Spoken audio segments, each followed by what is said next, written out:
សូមជូនរឿងស្នេហ៍ពិតមិនគិតមានក្រភាគទី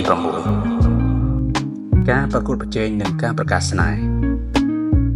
បន្ទាប់ពីសន្យាជាមួយសុភ័ក្រវីរៈកាន់តែខិតខំពង្រឹងខ្លួនឯង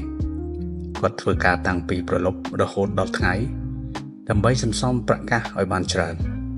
ហើយស្វែងរកឱកាសការងារនិងពង្រីកចំណេះដឹងឲ្យកាន់តែល្អប្រសើរជាងមុនចំណែកសុភ័ក្រក៏បន្តប្រឈមមុខជាមួយនឹងសម្ពាធពីម្ដាយនាងដែលនៅតែមិនអាចទទួលយកស្នេហាមួយនេះបានវីរៈបំលែងខ្លួន3ខែក្រោយមកវីរៈរកបានការងារថ្មីនៅក្រុមហ៊ុនធំមួយជាអ្នកគ្រប់គ្រងទូទៅគាត់បានបង្ហាញសមត្ថភាព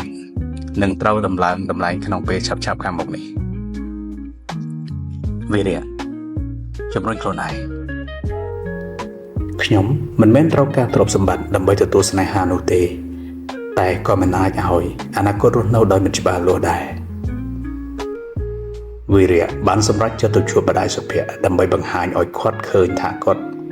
អាចផ្ដល់អនាគតល្អឲ្យសុភ័ក្របាននៅផ្ទះសុភ័ក្រវីរៈបានដើរតម្រង់ទៅកាន់ម្ដាយសុភ័ក្រហើយនិយាយថា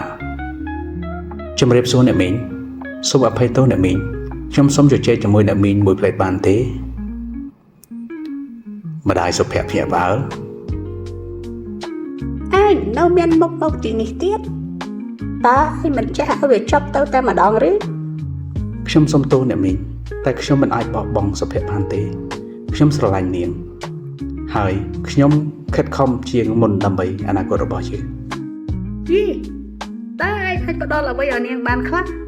ការស្រឡាញ់មិនអាចជាអ្វីដែលធ្វើឲ្យគ្រួសាររស់នៅបានល្អនោះទេខ្ញុំអាចផ្ដល់សេចក្តីសុខនិងខ្ញុំនឹងមើលថែនាងឲ្យបានល្អបំផុតខ្ញុំមានការងារកាន់តែល្អប្រសើរខ្ញុំមានផែនការរបស់ខ្ញុំម្ដាយសុភ័ក្រនៅស្ងៀមស្ងាត់នាងមិនទាន់ព្រមទទួលវីរៈទេប៉ុន្តែថែមទាំងមានការខឹងក្នុងចិត្តជាខ្លាំងសុភ័ក្រប្រកាសស្នេហ៍បងវីរៈអូនមកអូននោះតាអូនមិនអាចទប់ចិត្តបានទៀតទេអូនសម្រេចចិត្តហើយសុភ័ក្រក្រោកឈរទល់នឹងម្ដាយម៉ាក់កូនស្រឡាញ់វីរៈហើយកូននឹងមិនបោះបង់ស្នេហានេះឡើយសុភ័ក្រកូនយល់ថាម៉ាក់បារម្ភពីអនាគតកូនតែកូនជឿលើវីរៈម៉ាក់ជឿលើកូនម្ដងបានទេម្ដាយសុភ័ក្របន្តស្ងៀមស្ងាត់នាងមិនដឹងថាត្រូវឆ្លើយយ៉ាងម៉េចតើម្ដាយសុភ័ក្រនឹងសម្រេចចិត្តយ៉ាងដូចម្តេចតើស្នេហានេះអាចទទួលបានការយល់ព្រមដែរឬទេ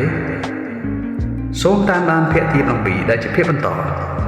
សូមអរគុណ